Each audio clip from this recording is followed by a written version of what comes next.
Ready start. Rajya Sabha के सभापति के रूप में अपने पहले संबोधन में जगदीप धनखड़ ने जिस तरह न्यायपालिका और विशेष रूप से सुप्रीम कोर्ट को उसकी लक्ष्मण रेखा की याद दिलाते हुए उसकी ओर से खारिज किए गए राष्ट्रीय न्यायिक आयोग का उल्लंघन किया, उससे स्पष्ट है कि यह विषय केवल चर्चा तक सीमित रहने वाला नहीं है।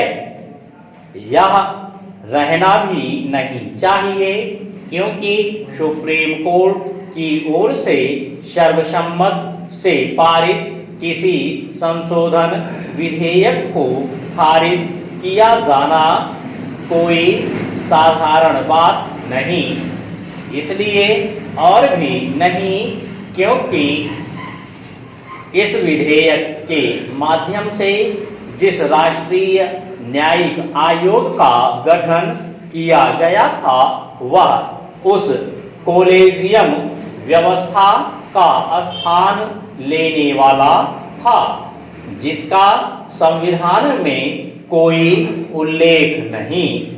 कॉलेजियम व्यवस्था के जरिए सुप्रीम कोर्ट ने न्यायाधीशों की नियुक्ति का आधार अपने हाथों में इस तरह ले लिया कि इन नियुक्तियों में सरकार की भूमिका पोस्ट मास्टर सरीखी रह गई। यह आश्चर्य की बात है कि नए सभापति जगदीप धनखड़ के पहले संसद में किसी ने यह रेखांकित करना आवश्यक क्यों नहीं समझा कि सुप्रीम कोर्ट ने राष्ट्रीय न्यायिक आयोग का गठन करने वाले संविधान संशोधन विधेयक को खारिज कर संसद की संप्रभुता की अनदेखी करने के साथ जनादेश का असम्मान किया। इस विधेयक को खारिज करते हुए सुप्रीम कोर्ट ने कहा था कि यह संविधान के मूल ढांचे के अनुरूप नहीं।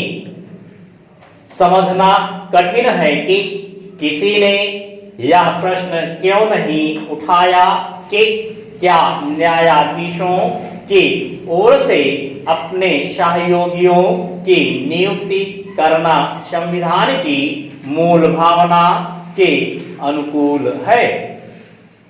क्या यह कुछ वैसा ही नहीं जैसे कार्यपालिका के शीर्ष पदाधिकारी अपने उत्तराधिकारियों का चयन स्वयं करने लगे।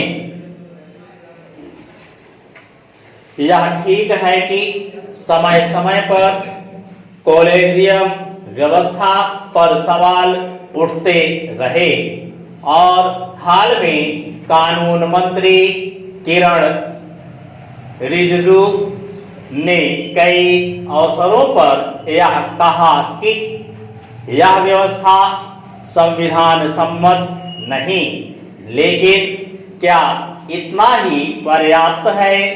यह अच्छा हुआ कि जगदीप धनखड़ ने कॉलेजियम व्यवस्था को लेकर पहले संसद के बाहर अपनी असहमति प्रकट की और अब संसद में देखना है कि अब सुप्रीम कोर्ट कॉलेजियम व्यवस्था में सुधार के लिए सक्रिय होता है या नहीं।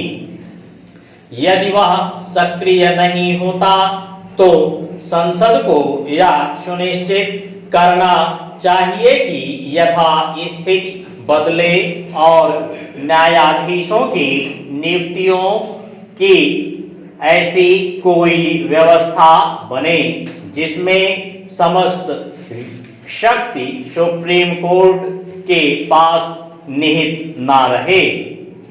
यह इसलिए होना चाहिए क्योंकि विश्व के किसी भी प्रमुख लोकतांत्रिक देश में न्यायाधीश ही न्यायाधीशों की नियुक्तियां नहीं करते।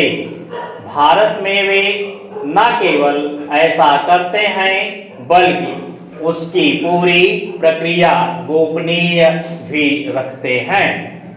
सुप्रीम कोर्ट के वर्तमान और पूर्व न्यायाधीश कुछ भी दावा करें, यह नहीं कहा जा सकता कि कॉलेजियम व्यवस्था के आकार लेने के बाद सुयोग्य न्यायाधीशों का ही चयन किया जा रहा है।